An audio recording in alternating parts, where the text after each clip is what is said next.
علیکم ورحمۃ اللہ وبرکاتہ۔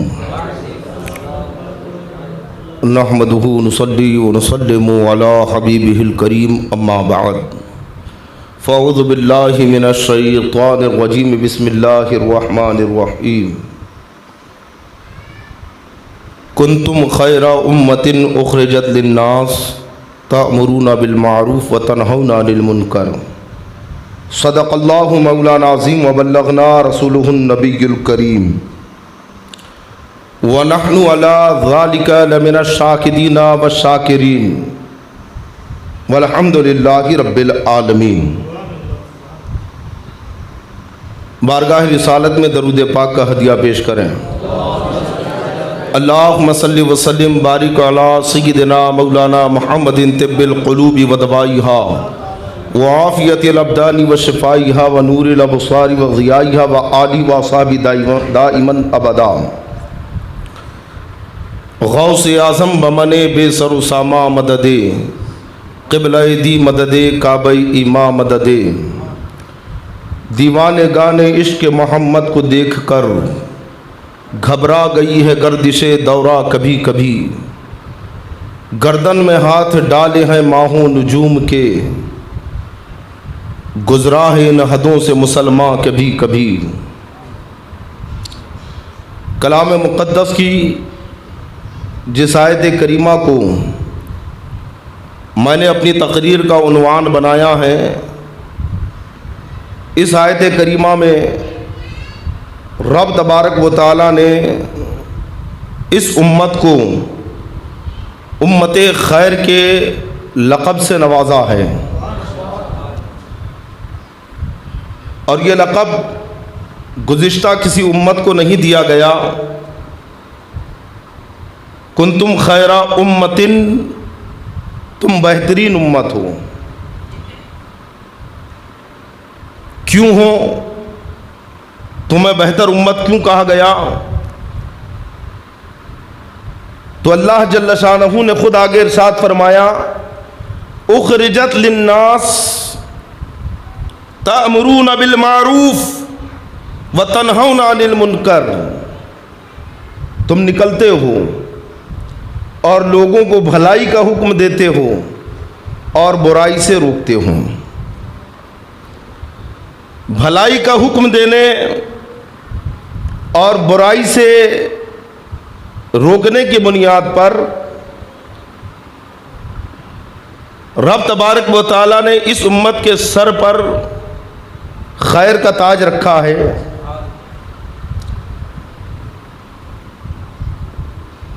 اگر گزشتہ امتوں کے حالات دیکھے جائیں تو کہیں اجمالاً کہیں تفصیلاً قرآن کے اندر ان کا تذکرہ موجود ہے کہ جب ان کے پاس اللہ کا پیغام آیا، جنہوں نے قبول کیا وہ تو بھلائی پر رہے، لیکن جنہوں نے انکار کیا، نہ مانا، اللہ اور اس کے نبی کو جھٹلایا،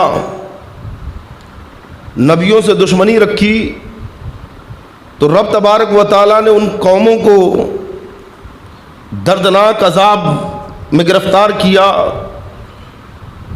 اور اپنے غضب سے ان کا نام و نشان مٹا دیا۔ آج بھی ان کی نشانیاں موجود ہیں تاکہ آنے والی قوموں کے لیے عبرت ہو جائے کہ جو اللہ کی وحدانیت کا انکار کرتا ہے، جو اللہ اور اس کے نبی کے فرامین کو پسے پشت ڈال کر اپنی طبیعت کا غلام ہوتا ہے، رب تبارک و تعالیٰ اسے ایسے فنا کے گھاٹ اتارتا ہے کہ دنیا میں اس کا کوئی نام لینے والا بھی باقی نہیں رہتا۔ ہاں، جب بھی ان کا ذکر ہوگا تو ایک نشان کے لیے ہوگا، نشان عبرت کے لیے ہوگا کہ اگر تم باز نہ آئے تو جیسے کل وہ نافرمان تباہ کیے گئے تھے تو وہ تباہی تم سے بھی دور نہیں رہے گی۔ اگر اللہ کی رضا، اس کی محبت، اس کی مغفرت اور آخرت میں اس کا دیدار چاہتے ہو تو اس کا کلمہ پڑھو، اس کے نبی کی محبت اپنے سینے میں بساؤ اور اسلام پر عمل پیرا ہو جاؤ۔